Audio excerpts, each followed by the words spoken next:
Hey everyone, this is Rachel Mooney. This is Cindy. This is Maggie. And this is Andrea, and you're listening to Real Her Talk, Houses, Heels, and Real Estate Deals. Okay. All right, so we're going to talk about problems we've had to work through to get to closing tables. And Rachel and I have had this conversation, and it kind of stuck with me, is that our industry has been so good for so long in sunshine, roses, and butterflies, and we share all the happy photos at the end and people moving in, and that it's like people don't realize what it actually takes to get to that closing table so often. And even part of our job is to shield our clients from a lot of the chaos behind the scenes to try to minimize their stress. And so it is just the amount of things that can go wrong in a transaction, that we've seen go wrong in transactions, and then how to navigate through that. I was like, okay, it's time to bust out some more stories, and the names will be changed to protect the guilty and innocent, if they're, depends. And then we're not gonna give addresses or specifics or anything. And I just was like, there's just more that happens in this industry than anybody could possibly imagine. And so with the tenure and the amount of closings that happen between the four of us, I was like, I know we have some pretty good situations. And so I'll go first, because this is the one of the ones that it never left me. How there's one, a few deals through the years that you just really are like, wow, this is why that is not a good practice. And it was probably 7.5, 8 years ago now, and a gentleman was buying a house, and he needed temporary occupancy before closing. So the buyer was wanting to move in before he actually closed on the house.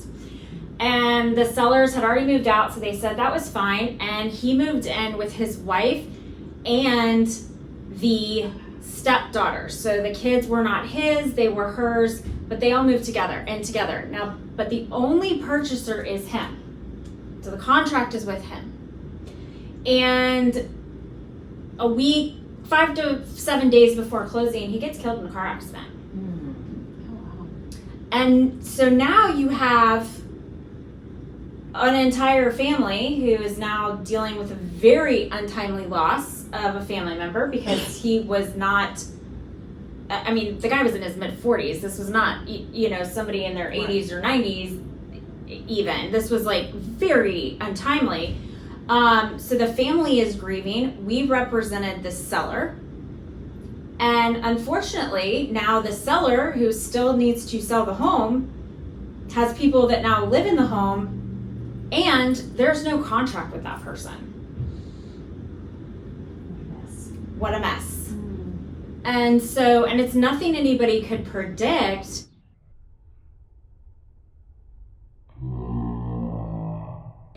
Now let's domino through this, right? So technically, and this has happened before as well, we had this not terribly long ago, another situation where we represented the buyer, and the buyers actually were murdered, and they were under contract to buy a house. Well, there's no provision in a real estate contract if somebody dies that they're not in default and everything just gets terminated. That's not how contracts work. So buyer will inevitably default because they cannot show up for closing. I know this sounds very crass, but this is the reality of the legalities behind this.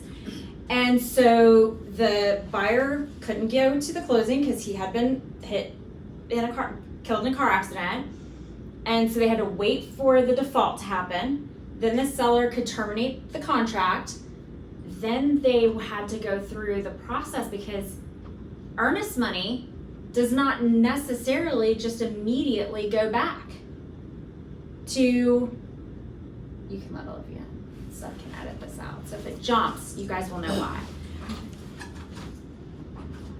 Hey. I didn't know if you were filming. We'll edit it out. I'm like, Seth can edit, yeah. So what happens is then the earnest money goes to the party who didn't default. Well, the wife wanted it because she's like, well, now we have to move out. Now we have all these additional expenses, which again, empathy, you understand that, and yet that's not how contracts are written. So then they refuse to leave the house. Squatters. Now you have squatters, and whether you realize it or not, they have rights. You can't just call the police and have them thrown out. That's not how it works. So then the seller had to go through an entire eviction process to get them to actually formally leave the house. And so now that is a very extreme example, obviously, of why letting buyers move in early beforehand is a huge risk. Mostly it's usually damage to the house, things that can go wrong. However, we can't guarantee outcomes, and the impact that alone had on that family, I am positive, was very traumatic. And the impact financially it had on the seller was very big, because they had already moved out. So now they have 2 mortgages and have to pay to go through an eviction process, which is also not free. And all they had was the earnest money, which was like $2,500 or $3,000. I can't even begin to tell you that did not cover their expenses even a little bit. So there was literally no winners in that whole scenario, and yet we had to help, because we represented the seller, we had to help that seller navigate that process. Tell them, here, this is what the contract says. You're probably going to have to talk to an attorney, because obviously we're not facilitating an eviction process. And it was probably 6 to 8 months before we could get that house back on the market. Jeez. Yeah, and so just being aware that time and unforeseen occurrences can happen no matter, with the best laid plans. And I have a few more, but that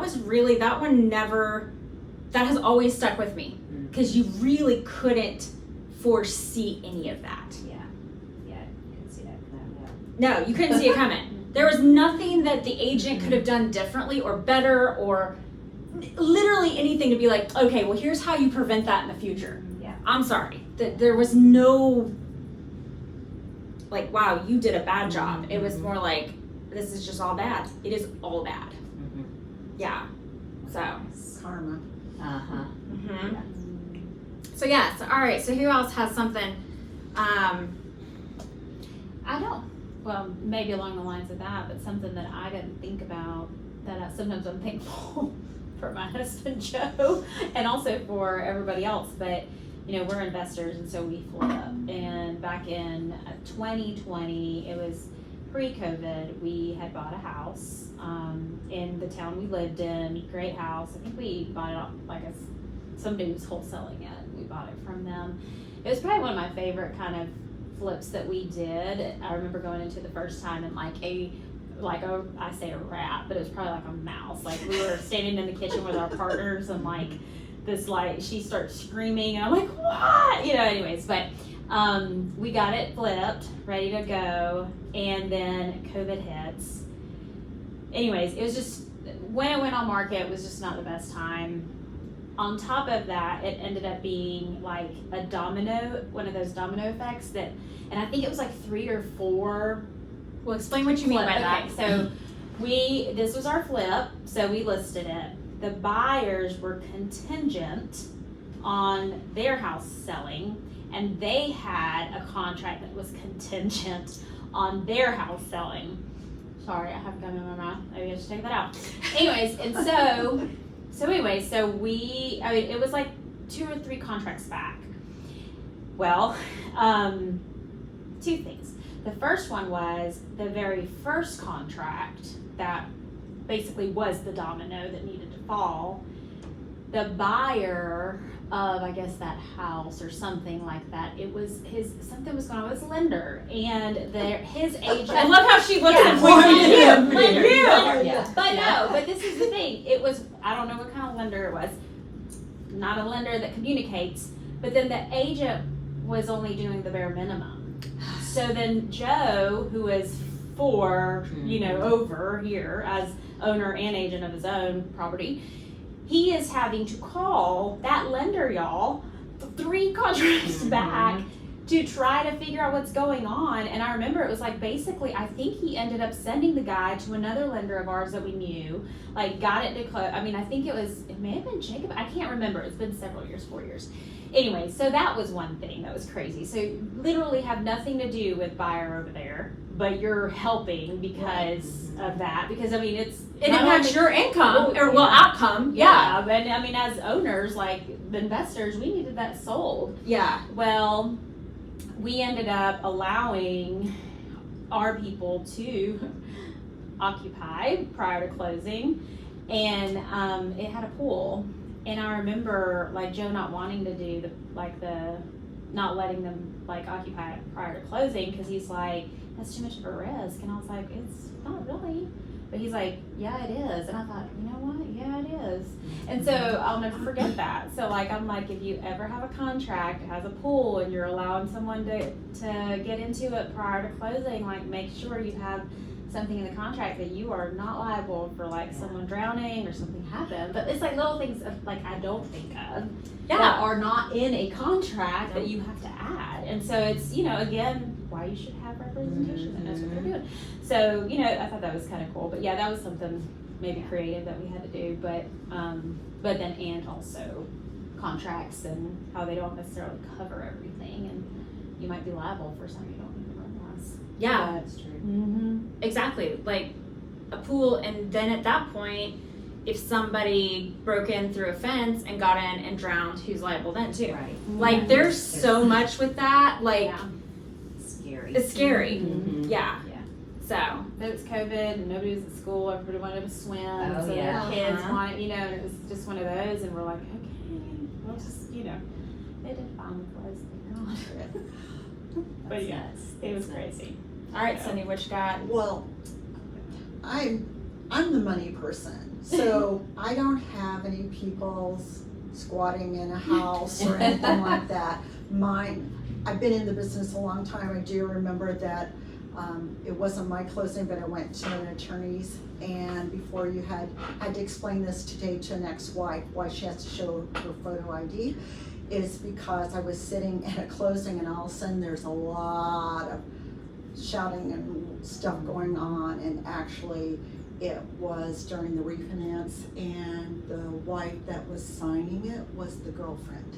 Isn't that Yes. interesting? Yes, and so I say that is exactly why we want your driver's license, because we want to know the person that's signing the quitclaim deed is in fact you, and somebody's not taking your house away from you. So things like that.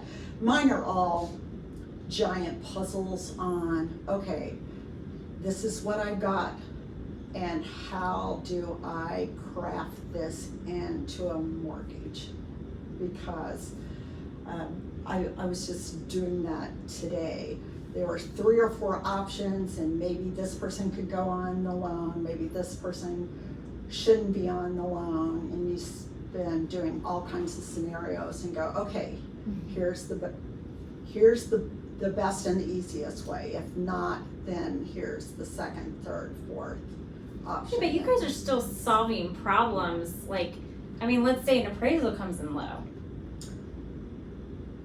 Well, there's not as much saving that deal as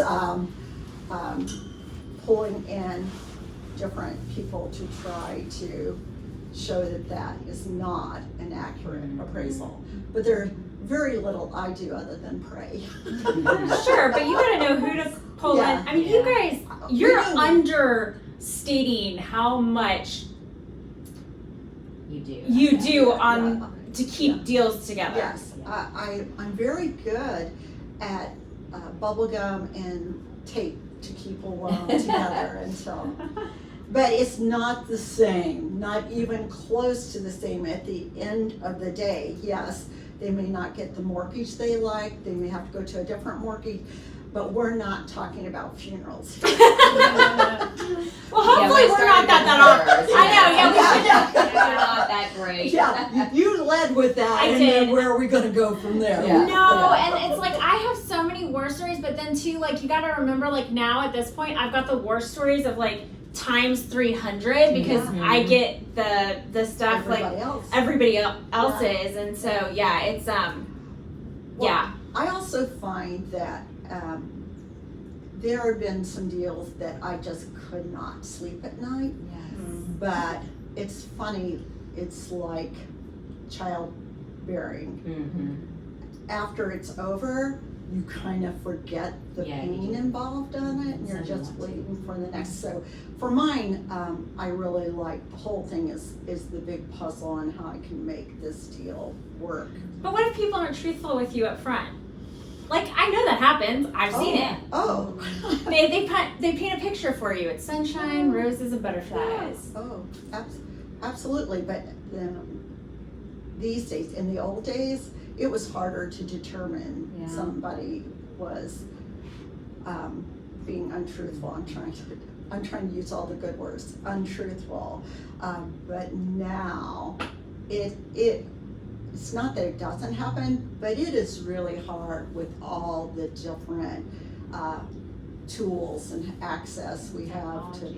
Yeah, technology has changed, it made it. So how fast can you check like tax returns, credit reports, income verifications? Because I mean, really, literally 12 seconds on credit reports, literally.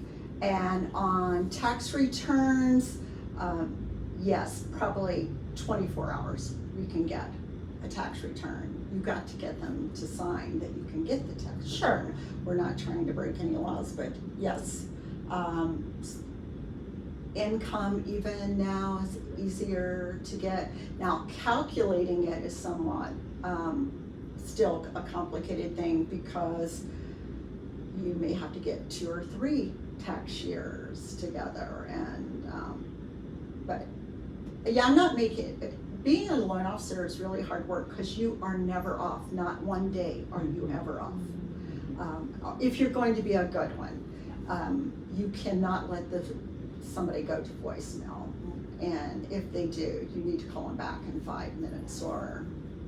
Because Very impatient. Yeah. we're impatient, but also like there's so much panic Yes. Yes. around the financial Yeah. piece because that's not our expertise. So like, Where we're trusting them with timelines of the contract. yes. Appraisal and finance have to be done within a certain period of time. Right. So if we're not having constant conversations with our loan officer, we're in panic mode of going, okay, are we gonna even hit this timeline? Right. Do we need to amend the contract? The agent's probably not gonna let us, and Yes. you know, all the things. You go down that slippery slope Yeah. when you really don't have to if you have a lender that's gonna communicate with That's you. right. Yeah. And I would probably say that if I see something's wrong, I'm gonna pick it up the phone up before you, and I gotta balance it, but say, okay, this is not the easiest one, but I've got some options, so I'll let you know, cause I don't, Yeah, because think about it. I mean, what you just said, how many different timelines are we all dependent on?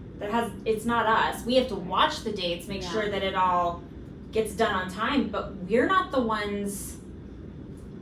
They're making sure that it's. you still have a home. Yeah. Yeah.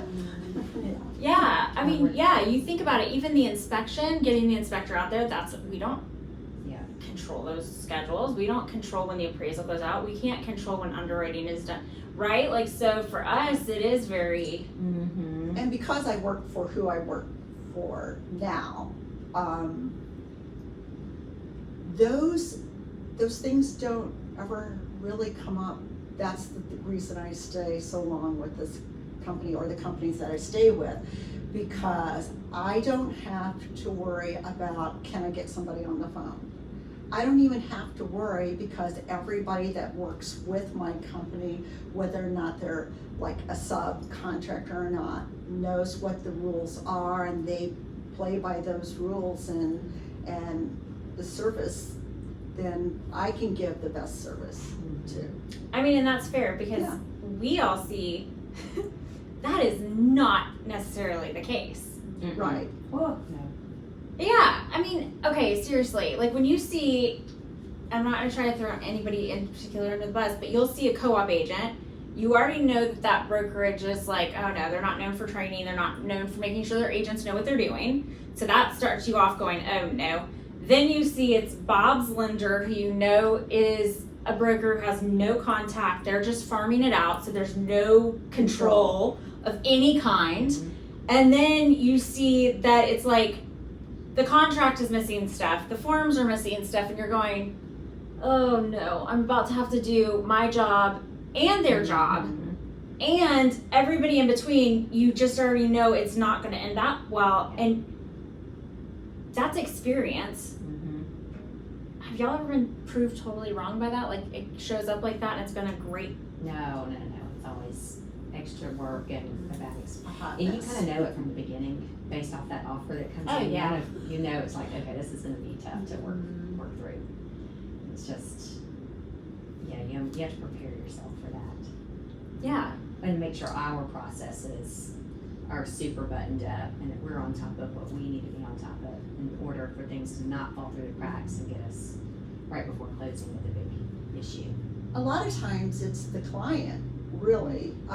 It's not whether the appraiser's gonna bring it in and what do we do after that. But like, it's really hard, if you've done it for a long time, to try to get in the mindset of your client, because you will ask a question like, they haven't provided you the divorce decree. I said, okay, so this is what your cash out needs to be for. Is there any other obligation in this divorce decree that I should know of or that you're obligated to do? And this just happened. No. Well, it ended up, they either had to bring $30,000 more out of the cash out, or you count on extremely high child support. So you go, okay, I can do this, I should do the math. Oh, the child support part's not gonna work, right? So then to explain to your client that taking $30,000 out now is much easier and cost effective for you because your house payment's only gonna go up X versus the amount that you're gonna have to pay for child support. I just had that conversation. But yeah, but we had a plan. See, that's the thing, I had an option. It's when you don't have any options that it's, I hate saying sadly and unfortunately, and that's what you have to do is say sadly. We can't do this yet. Yeah. Say yet. Yeah.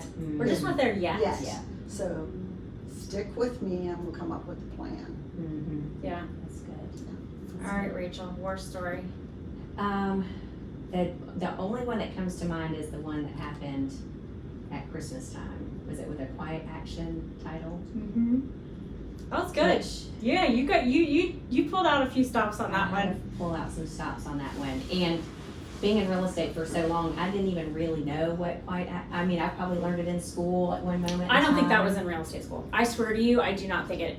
And let me tell you, I don't know what. I was gonna say, I would be surprised if Maggie or Cindy knows, and I know that our listeners do not. So explain what that is, because you called me and you're like, are you familiar? Or you may have texted me that, and I was like, Yeah.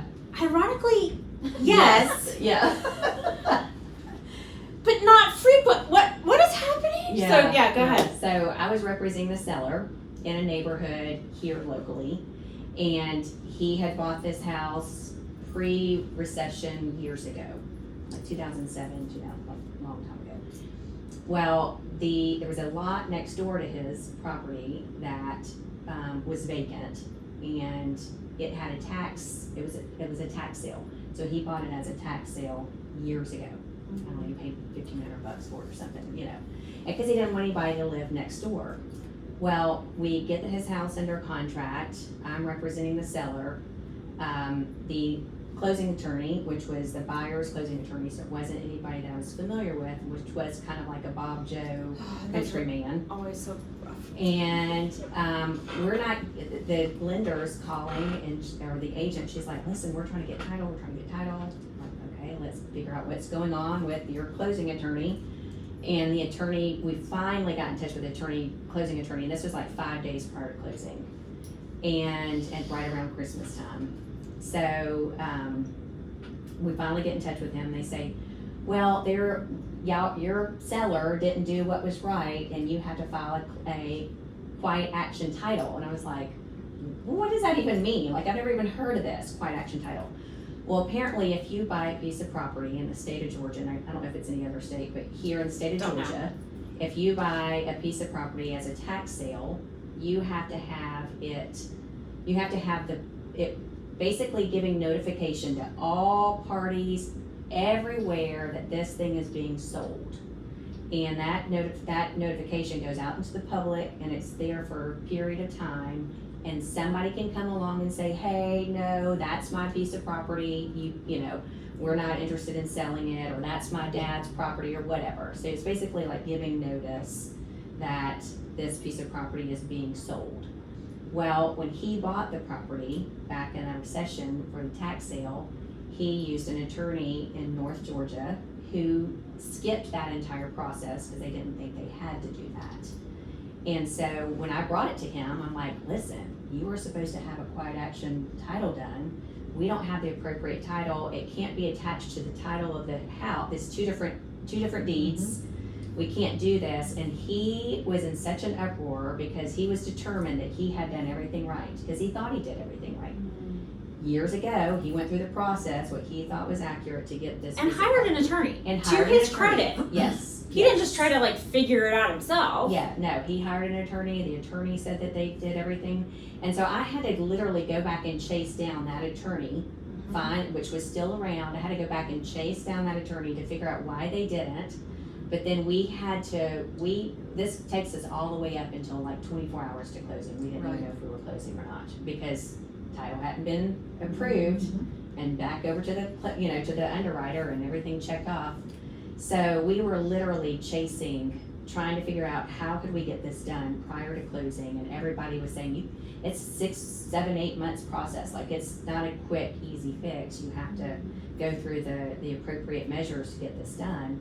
And so all in all, after it was consuming, we finally came to an agreement that it was gonna cost about $1,500 to do it.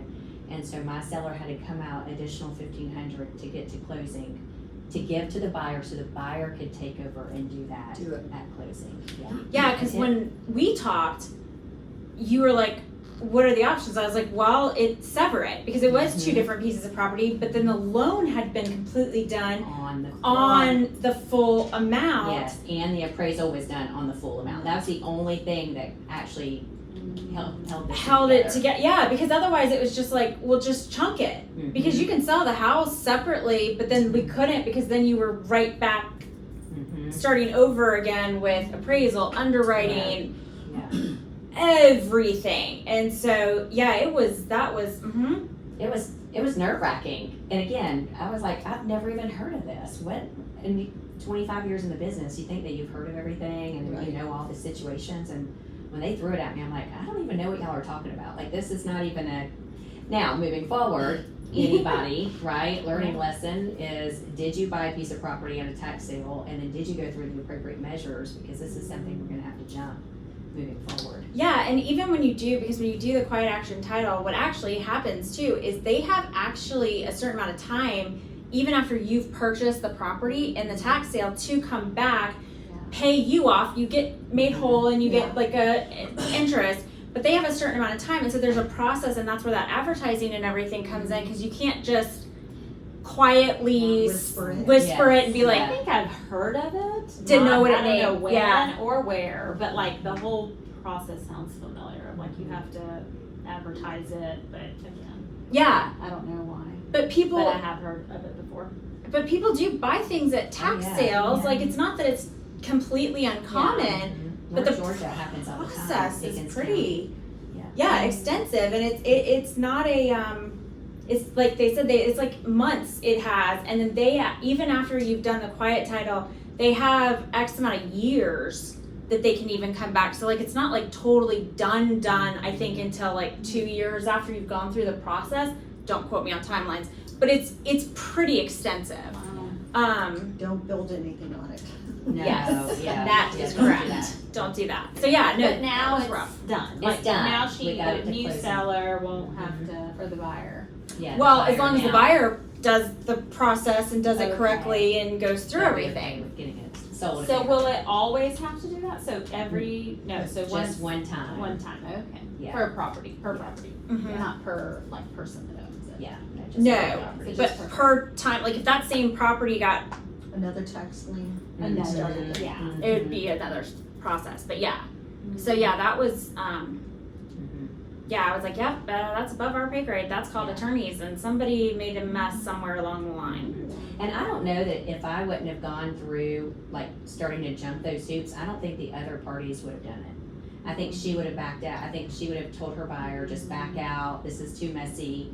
It's never gonna be sold. Let's find another house. They can't convey title. They can't convey title and all the things, but because I was so progressive with it and just trying to figure out what we needed to do. Because to me, it's like a puzzle too. Yeah. Like I'm always like, okay, I gotta figure this out.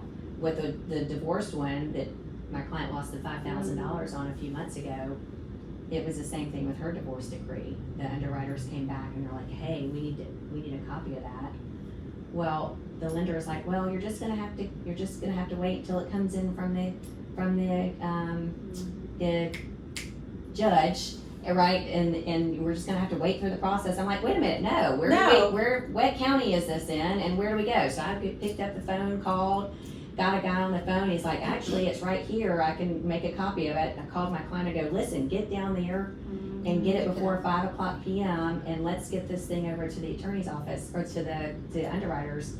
But it's being proactive and aggressive, Right. I think, to work through the puzzle pieces to get it to closing. I think that's what makes a good agent great. Well, in any profession, like, are you willing to problem solve versus stop? And I think there's probably a solution to most of your problems. Are you willing to push through to find that solution Yeah. or not? I mean, you know, and I think that's why it's so important to work with the right professionals in any industry that are willing to go above and beyond what is either expected or what they want to do, because it is so easy for someone just to be like, oh, this is too hard, let's go Yeah. over here and find something else, let's terminate, it'll be easier, versus like you taking it, like Joe, had he not like pushed all the way down there, you know. And so I think it really is important quality to have, with that, like, bring me a solution, don't bring me a problem. Well, yeah. I tell my kids, I'm like, don't bring me a Yes. problem, be a problem Yeah. solver. Like, bring me a solution and then, okay. Well, there's a 30,000 foot view, right? Mm-hmm. And like, you've got to be willing to look at it up here and say, okay, this is the outcome we need to happen. Get rid of the egos and the emotions and everything. That's our job, is put all that set of stuff aside and say, what is my client trying to do? My client needs to get to the closing table. How do we get them there? Because I always jump off the cliff when I'm like, well, it's the principle of the matter. No, it's not. No. You're in the way. Yeah. You're not helping your client get the outcome Yeah. they want. You're literally in the way. Yeah. Because you're like, well, I don't like that they didn't say this right or do this right, and now we have this problem. Yeah, you do have a problem. It's life. We all have problems. Solve it. Yeah, I think the other one I was like, I want to make sure and share, because this goes directly to representation. And I think this was the scariest thing I've seen, in the sense of, I've seen a lot of stuff. I've seen people try to attempt mortgage fraud. I have, So have I. I had a broker owner get into an argument with me about why it was totally fine that there was 2 contracts and one went to the lender and one did not. And I was like, yeah, we don't do that here. We don't do that. That's nice. And she was like, you people. And I'm like, yeah, us people with ethics and that are gonna not commit mortgage fraud, you're right. We are those Love people. our job and Uh-huh. wanna keep our license. And don't want to Yes. go to jail. So Yeah. thank you. Yeah. Check, check, check. Yeah. No, but the scariest thing I ever saw on the client side was new construction. I was on site, so it was I represented the builder, and there's a county in Georgia, and there's quite a few there's still like this, and it's very much a good old boy system. And to get any documents, building permits, certificate of occupancies, I mean, any kind of like your inspectors come out, we had to have a runner that had a relationship with the correct people at the county, and you paid him in cash to be your runner. Yeah. So it wasn't bribery, he was the designated runner of choice for this county. It had to be in cash. Okay, so what had happened is that we had quite a few COs that needed to be issued back to back, and they hadn't paid the runner enough to do all of those. To run all of them. And get all the stamps in time. So the builder had their preferred attorney, which of course closed everything. And the builder, I typically did most new construction, nobody goes to closing on the builder side. Typically it's just the buyer and the buyer's agent. You're looking through everything. But I would go to closing at least half the time because it was a much smaller builder. And so sometimes logistically somebody had to be there. So I would go about half the time. And there was a closing and we didn't have CO. And he closed it anyways. Now, here's what's terrifying about this, is that legally, so I refused to go to closing. I was like, I will not show up. I'm not responsible for receiving those documents, filing those, getting any of that.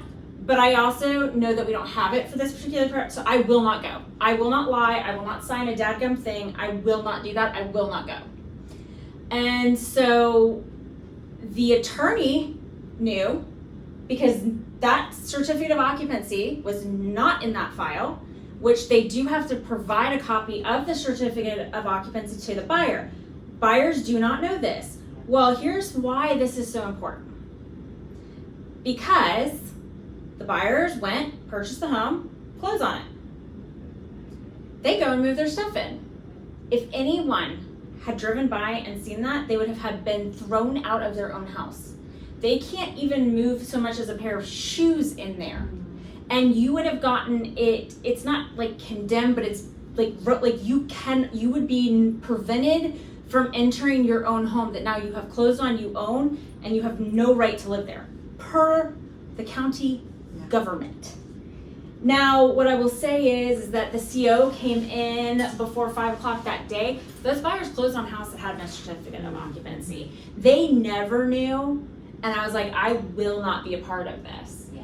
And it wasn't very much longer I parted ways with that builder, but what buyers don't understand is they think that, okay, it's easier for new construction, my agent, it's not quite as much work. Sure.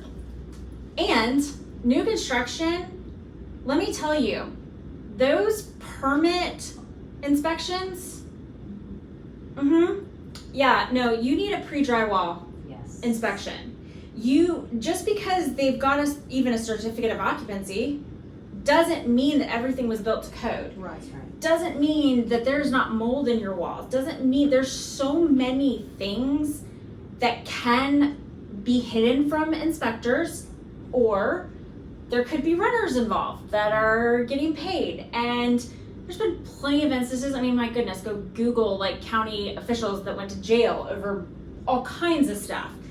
If you think that doesn't go on, No, it does. you're very naive. Because it does. So having somebody that's like, just that, I mean, could you imagine that agent, and they had an agent didn't check, didn't ask, didn't even know that that was a process, whatever.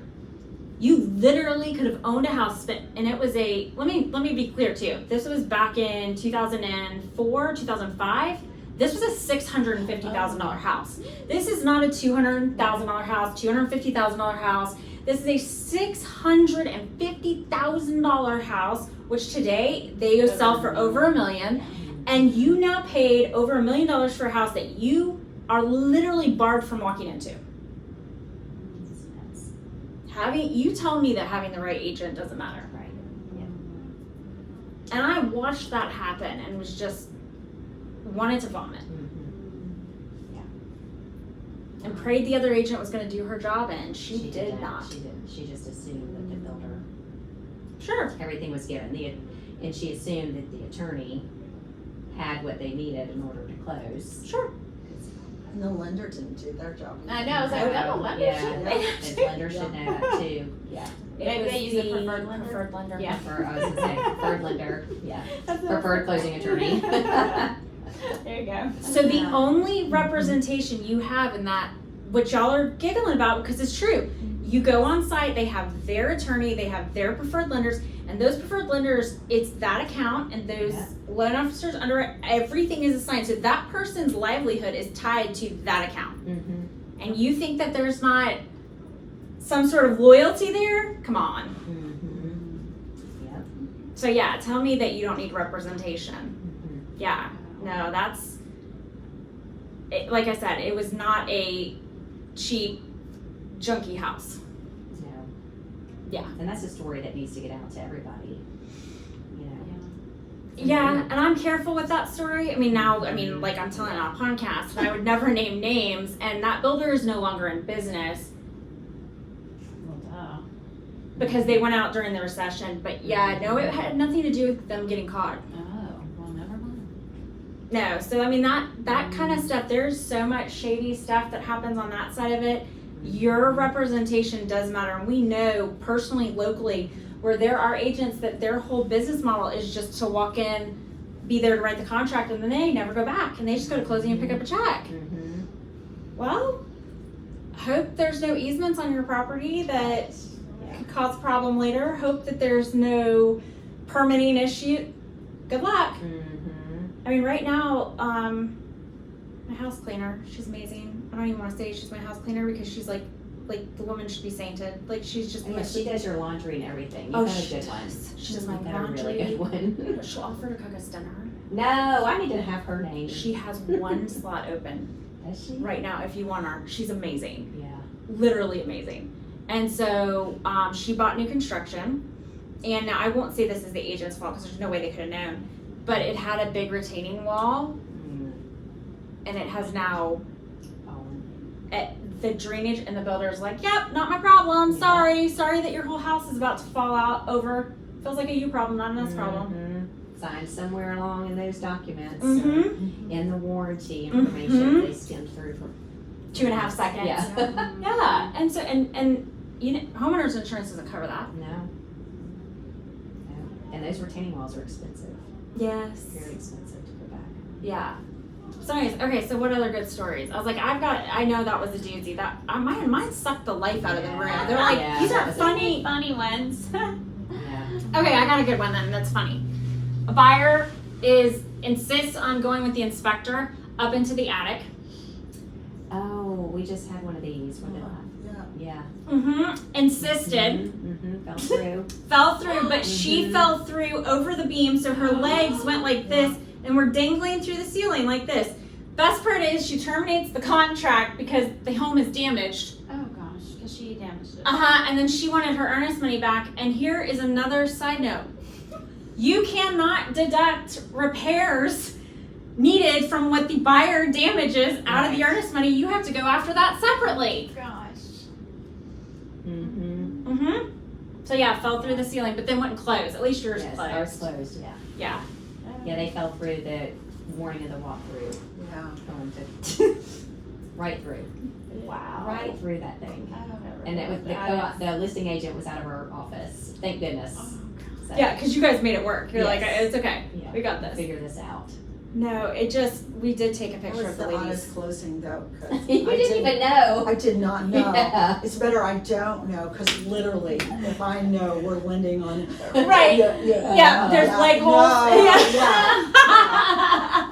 Yeah. Yeah. Yeah, oh, my favorite. Let's talk about this for a second. When an agent decides to attach an inspection report to a request for repairs and it's like, Mhm. see, inspection report, you guys are like, Yeah. why Yeah, I did you see just do that. this? Yeah. Yeah, and that's why I'm a little OCD about my stuff, because if I have an assistant, but that assistant is also the owner's of the company's assistant, and she's very, very busy. I mean, I don't even know how she breathes. And so I tend to micromanage my loans, and I'm lectured a lot about that. But then again, that's something you cannot not see Yeah. anymore. Right. Yeah, you can't unsee that. And we had, it's not my loan, but there was another loan just this week. And actually it was, we did not need the tax returns. All we needed is the tax transcripts. Okay. So we got the tax transcripts, but early in the process, an assistant is just uploading the documents as they come in. So it was still in the file, and as our lovely, lovely underwriter says, I just can't unsee something. And it happened to have, she had started a small business or something on one of the last pages, and she had a $14,000 loss. So. the Which is math probably didn't on purpose. Yeah. No, Well, the loss, Oh, sure. Yes, but Yeah. that's what I'm saying. work. Oh, yeah. Like, it's not like it would have necessarily financially hurt the loan. No. It was for tax purposes. I do, if I can, and I know somebody's self-employed or whatever, I wanna have, just a 15-minute conversation ahead of time, maybe even if they're building a house or something like that, that you have, lots of times you have a choice. Do you want that house, or do you want the tax reduction that you're going to? Which one do you want? Because you can't have them both. Yeah. Because you cannot write everything off and say, oh, I only made this amount IRS. And they're gonna go to a quasi-government agency and go, just kidding. Yeah. Yeah. Yeah. JK. Yeah, It's true. so, and sometimes that's when I say I hold hands, because sometimes if you can catch it at the right time and they have good credit where you're praying that they only need one most recent tax return, then we can make that magic happen, because file your tax return early and don't get uberly aggressive, and You're okay. then we'll, sometimes time, like in new construction, so time is your friend, especially when self-employed. I love you self-employed people, but come on. We are trouble. We are trouble. Yeah. We are. Trouble. Mhm. Yeah, no, when we first were self-employed, I mean, we got kicked in the teeth with taxes the first year we made a decent amount of money, because we were a proprietorship or whatever it was, Sole sole proprietor. proprietorship. And so then we showed no income, which we had, I mean, it was crazy. We ended up having to buy the first house as just business, whatever owners. We bought as a lease to purchase from a sweet lady, and she had gotten a divorce, she was moving with her daughter, and we actually ended up flipping it. She knew we were gonna flip it. It was a live-in flip, and I remember her telling us, I hope you make a lot of money when you flip it. And she ended up passing away the following year, but we ended up doing a lease to purchase with her, and Joe had just become an agent. I think it was the year he became an agent. So he got licensed in April, and I think we bought, we lease purchased it in November. And then we had to go through just alternate lending with a very high interest rate. Yeah. Once we were at a year, I think they let us. But it was a hot makes mess. sense. And I mean, our interest rate was probably, it was high. Yeah. Like it was like, I think it was like 9 or something. Huh. Now, yeah, Yeah, I know, not, but like at the time, you know, and so we, so we ended up doing that, and I remember the first time we were actually able to do conventional, we were Mhm. like, yes!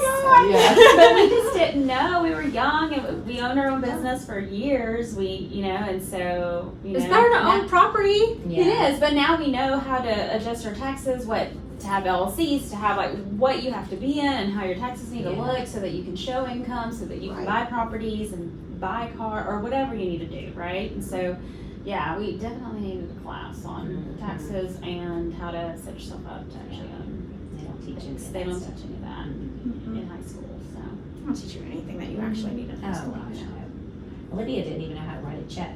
No, they don't teach that. Wasn't it right? Yeah. Oh, no, an envelope. Was it you to address an envelope? Yeah, we're good. We're done. Yeah. Awesome. Thanks, It was one guys. of the-